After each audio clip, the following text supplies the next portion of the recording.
166 ہے, 166 نظر نہیں آ رہا ہے. ٹھیک یہ آپ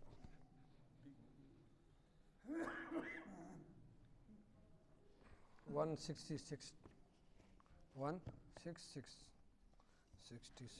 66 اعوذ باللہ من الشیطان الرجیم بسم اللہ الرحمن الرحیم.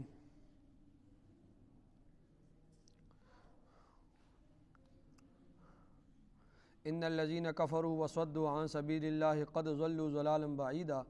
ان الذین کفروا وظلموا لم یکن اللہ لیغفر لهم ولا لیہدیہم طریقا الا طریق جہنم خالدین فیہا ابدا وکان ذلک علی اللہ یسیرا. یا ایہا الناس قد جاءکم الرسول بالحق من ربکم فآمنوا خیرا لکم وَإِن تَكْفُرُوا فَإِنَّ لِلَّهِ مَا فِي السَّمَاوَاتِ وَالْأَرْضِ وَكَانَ اللَّهُ عَلِيمًا حَكِيمًا. صدق اللہ العظیم. سورہ نساء کی 166 آیتیں ہو گئی ہیں اور باقی جو 4 آیتیں ہیں جو ابھی تلاوت ہوئی ہے اس کا ترجمہ اور اس کے بعد تفسیر سن لیں. ان الذین بے شک وہ لوگ کفروا جنہوں نے کفر اختیار کیا، وصدوا اور انہوں نے روکا، عن سبیل اللہ اللہ کے راستے سے، قد ضلوا تحقیق وہ گمراہ ہو گئے، ضلالا بعیدا گمراہی بہت دور کی. ان الذین بے شک وہ لوگ کفروا جنہوں نے کفر اختیار کیا، وظلموا اور انہوں نے ظلم کیا اور شرک کیا، لم یکن اللہ نہیں ہے اللہ لیغفر لہم کہ ان کو بخشے، ولا لیہدیہم اور نہ یہ کہ انہیں ہدایت دے طریقہ سیدھے راستے کی، الا طریق جہنم سوائے جہنم کے راستے کی، خالدین فیہا رہیں گے اس جہنم میں، رہنے والے ہوں گے، فیہا اس جہنم میں، ابداً ہمیشہ. وکان ذالک علی اللہ یسیرا اور یہ بات اللہ تعالیٰ پر یسیرا آسان ہے. یا ایھا الناس اے لوگو، قد جاءکم الرسول تحقیق آ گئے ہیں تمہارے پاس رسول، بالحق حق کے ساتھ، من ربکم تمہارے رب کی طرف سے، فآمنوا پس تم ایمان لے آؤ، خیر لکم یہی تمہارے لیے بہتر ہے، وَإِن تکفروا اور اگر تم انکار کرو گے تو فإن للہ پس بے شک اللہ ہی کے لیے ہے، ما فی السماوات جو کچھ آسمانوں میں ہے، والارض جو کچھ زمین میں ہے، وکان اللہ اور اللہ تعالیٰ ہے، علیماً جاننے والا، حکیماً حکمت والا. یہ ان آیات کا ترجمہ ہوا. اب اس کی تفسیر سن لیں. دیکھیں پچھلی آیتوں میں اہل کتاب کا ذکر تھا اور خصوصاً یہودیوں کا ذکر چلا آ رہا تھا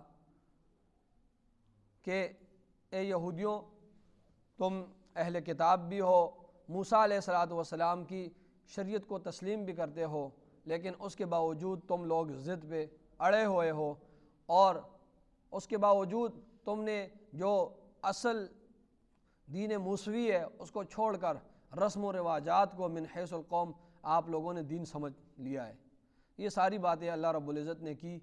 اب یہاں سے عام کفار کو خطاب ہے. ٹھیک ہے، ابھی تک تو اہل کتاب کو خطاب تھا، اہل کتاب کے بارے میں اللہ گفتگو فرما رہے تھے، اور اہل کتاب میں بھی یہود کو خصوصی طور پر. اب ان آیات سے اللہ رب العزت عام کفار کے بارے میں گفتگو کر رہے ہیں. ٹھیک ہے، عام کفار سے مخاطب ہے. فرمایا ان الذین بے شک وہ لوگ کفروا جنہوں نے کفر اختیار کیا. ٹھیک ہے، کفر کا لغوی معنی ہوتا ہے چھپانا. کفر کا لغوی معنی کیا ہے؟ چھپانا. ٹھیک ہے، اور قرآن کریم نے کسانوں کو بھی کفار کہا ہے. کسان جو ہوتا ہے نا اس کو بھی قرآن کریم نے کیا کہا ہے؟ کفار. اعجب الکفار نباتہ، کیونکہ کسان بھی دانے کو زمین میں چھپاتا ہے. ٹھیک ہے نا، کسان جو ہے دانہ کو اس کو کیا کرتا ہے؟ زمین میں چھپاتا ہے، پھر رب اس دانے کو اگاتا ہے. تو قرآن کریم نے کسانوں کو بھی کیا کہا ہے؟ کفار. تو کفر کا لغوی معنی ہے چھپانا. اور یہ جو کافر ہے یہ اللہ رب العزت کی نعمتوں اور اللہ کے حکموں کو یہ چھپاتا ہے. کافر کیا کرتا ہے؟ اللہ کی نعمتوں کو چھپاتا ہے، اللہ کے حکموں کو چھپاتا ہے۔ تو کفر کا لازمی معنی یہ کیا جاتا ہے کہ انکار، کہ اللہ رب العزت کے احکامات کا انکار کرنا۔ کفر کا لازمی معنی یہ ہے کہ انکار کرنا، کہ اللہ رب العزت کے احکامات کا انکار کرنا۔ تو جو شخص اللہ کے احکامات کا انکار کرتا ہے اسے کافر کہا جاتا ہے۔ تو آپ کو میں نے دونوں معنی بتا دیے، لغوی معنی بھی اور شریعت میں۔ جو اللہ رب العزت کے احکامات کا انکار کرتا ہے اس کو کیا کہتے ہیں؟ کفر، کافر کہا جاتا ہے۔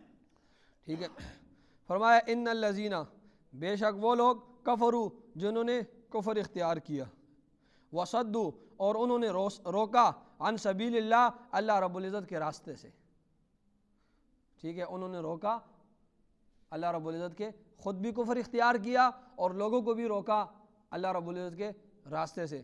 پیغمبر آئے، انہوں نے دعوت دی، حق کی، اسلام کی دعوت دی، لیکن جو مخالف پارٹی تھی انہوں نے اس پیغمبر کی مخالفت کی اور دین سے لوگوں کو روکتے رہے، قولاً بھی، فعلاً بھی، عملاً، ہر طریقے سے روکتے تھے۔ دیکھیں جب رسول اللہ صلی اللہ علیہ وسلم نے نبوت کا اعلان کیا مکہ میں، تو مالدار جو صحابی تھے وہ ابوبکر صدیق رضی اللہ تعالیٰ عنہ تھے، وہ بھی اتنے بڑے مالدار نہیں تھے، درمیانہ قسم کے مالدار۔ باقی جو ابتداء میں مسلمان ہوئے وہ غریب طبقہ تھا، حضرت بلال، حضرت عمار، حضرت خباب۔ ٹھیک ہے، تو یہ صحابہ کرام جو تھے اکثریت ان کی کیا تھی؟ یہ غریب تھے۔ تو ان کو کفار کیا کرتے تھے؟ کفار جو ہے، جو مکہ کے بڑے بڑے سردار تھے، وہ ان کے پاؤں میں جو ہے رسیاں ڈال کر، ان کے ٹخنوں میں رسیاں ڈال کر ان کو وہ جو عرب کی زمین، پتھریلی زمین، آج کل تو روڈ بن گئے ہیں، تو ان پتھریلی زمین پر انہیں گھسیٹا کرتے تھے اور مارتے تھے اور پیٹتے تھے اور کہتے تھے کہ ایمان چھوڑ دو، اور یہ جس کا تم کلمہ پڑھ رہے ہو، وہ جو آپ صلی اللہ علیہ وسلم کے بارے میں کہتے ہیں ان کے پاس نہیں جانا، اس کے پاس جانا چھوڑ دو، ایمان چھوڑ دو۔ لیکن وہ صحابہ کرام ایمان نہیں چھوڑ دو۔ تو اللہ فرما رہے ان الذین کفروا، بے شک وہ لوگ جنہوں نے کفر اختیار کیا، وصدوا، اور وہ روکتے ہیں، عن سبیل اللہ، کس سے؟ اللہ کے راستے سے۔ یہ کفار جو ہے کیا کرتے ہیں؟ اللہ کے راستے سے روکتے ہیں۔ قد ضلوا، فرمایا یہ لوگ تحقیق گمراہ ہو گئے، ضلالا بعیدا، گمراہی بہت دور کی۔ انسان سیدھے راستے سے تھوڑا سا بھٹک جائے نا، قریب قریب، تو اس کا براہ راست پر آنا آسان ہوتا ہے، لیکن اگر بہت ہی آگے نکل جائے غلط راستے پر تو پھر پیچھے اس کے لیے آنا بڑا مشکل ہوتا ہے۔ تو فرمایا یہ لوگ جنہوں نے کفر اختیار کیا اور روکا اللہ کے راستے سے، تو فرمایا یہ لوگ گمراہ ہوئے ہیں، اور قریب قریب نہیں، بہت دور کی گمراہی میں یہ لوگ چلے گئے۔ فرمایا ان الذین کفروا، بے شک وہ لوگ، کفروا، جنہوں نے کفر اختیار کیا، وظلموا، اور انہوں نے ظلم کیا اور شرک کیا۔ ٹھیک ہے، ظلم، اس کا بعض مفسرین اس کا ترجمہ شرک سے کرتے ہیں کہ بے شک وہ لوگ جنہوں نے کفر اختیار کیا اور شرک کیا۔ تو بعض مفسرین کیا کہتے ہیں؟ یہاں پر ظلم سے مراد کیا ہے؟ شرک ہے۔ کیا ہے؟ شرک ہے۔ ٹھیک ہے، اور وہ کہتے ہیں کہ اس ظلم سے مراد شرک ہے، اور یہ ظلم سے مراد شرک یہ قرآن سے ثابت ہے کہ جس طرح لقمان علیہ السلام نے اپنے بیٹے سے کہا، یا بنیا لا تشرک باللہ ان الشرک لظلم عظیم، اے میرے بیٹے آپ نے اللہ کے ساتھ کسی کو شریک نہیں ٹھہرانا۔ کیوں؟ ان الشرک لظلم عظیم، کہ بے شک شرک یہ بہت بڑا ظلم ہے۔ شرک کیا ہے؟ بہت بڑا ظلم ہے۔ تو مفسرین کرام فرماتے ہیں یہاں پر ظلم سے مراد، بعض مفسرین کرام فرماتے ہیں کہ یہاں پر کیا ہے؟ ظلم سے مراد شرک ہے۔ ٹھیک ہے، اب ظلم کا لغوی معنی کیا ہے؟ ظلم کا لغوی معنی ہے وضع الشیء فی غیر محلہ، وضع الشیء فی غیر محلہ، کسی چیز کو اپنے محل پر نہ رکھنا، اسے ظلم کہا جاتا ہے۔ کوئی چیز ہے نا، اس کو اپنے محل پر نہ رکھنا، یہ کیا ہے؟ ظلم ہے۔ ظلم کا لغوی معنی کسی چیز کو اپنے محل سے ہٹا کر دوسری جگہ پر رکھنا، تو اس کو لغت میں کیا کہتے ہیں؟ ظلم۔ مطلب یہ ہے کہ جس کا جو حق بنتا ہے اس کو وہ حق نہ دینا، اس کو کہتے ہیں ظلم۔ وضع الشیء فی غیر محلہ، کس چیز کو اس کو اپنی اس جگہ پر نہ رکھنا، یعنی جس کا جو حق ہے اس کو وہ حق نہ دینا، یہ اس کو کیا کہتے ہیں؟ ظلم کہا جاتا ہے۔ اب کیا ہے کہ سجدہ کرنا، طواف کرنا، نظر و نیاز، پکارنا، عبادت کرنا، یہ سارا یہ اللہ کا حق ہے، یہ اللہ کا حق ہے۔ عبادت کرنا، سجدہ کرنا، طواف کرنا، نظر و نیاز ماننا، یہ تمام حقوق کس کے ہیں؟ اللہ کے ہیں۔ تو جب یہ بندہ یہ اللہ کے حقوق کسی دوسرے کے لیے ثابت کرے گا تو یہ اللہ کے حق پر ڈاکہ مار رہا ہے اور یہ ظالم ہے، ٹھیک ہے؟ یہ اللہ کے حق پر ڈاکہ مار رہا ہے، اس نے ظلم کیا، اس نے کیا کیا؟ شرک کیا، کہ یہ اللہ کا حق تھا، ٹھیک ہے؟ تو یہاں پر بعض مفسرین کیا فرماتے ہیں؟ یہاں ظلم سے مراد شرک ہے۔ فرمایا ان الذین کفروا، بے شک وہ لوگ جنہوں نے کفر اختیار کیا، وظلموا، اور انہوں نے شرک کیا، ٹھیک ہے؟ لم یکن اللہ، نہیں اللہ تعالیٰ، لیغفر لہم، کہ ان کو کیا کر دے؟ معاف کر دے۔ شرک کو اٹل فیصلہ ہے، ان اللہ لا یغفر ان یشرک بہ، اللہ فرماتے ہیں جو میرے سے شرک کرے گا میں نے اس کو معاف نہیں کرنا، ٹھیک ہے؟ بعض مفسرین فرماتے ہیں کہ یہاں پر ظلم سے مراد ظلم ہی ہے۔ ظلم سے مراد کیا ہے؟ ظلم ہی ہے، کسی کے اوپر زیادتی کرنا، کسی پر ظلم کرنا، کسی کو مارنا پیٹنا، کسی کو اس کا حق نہ دینا، قولاً فعلاً کسی طریقے سے، تو اس کو کہتے ہیں ظلم۔ اور یہاں اس آیت سے مراد ظلم ہے، ظلم ہی ہے، شرک مراد نہیں ہے۔ تو اس کا مطلب پھر کیا ہوگا کہ ان الذین کفروا، کہ بے شک وہ لوگ جنہوں نے کفر اختیار کیا، وظلموا، اور انہوں نے ظلم کیا، تو اللہ ایسے لوگوں کو معاف نہیں کرے گا جب تک، اب یہ سنیں، قرآن کو سمجھیں، جب تک صاحب حق نہیں معاف کرے گا اللہ معاف نہیں کرے گا۔ وہ مفسرین یہ ترجمہ کرتے ہیں، ٹھیک ہے؟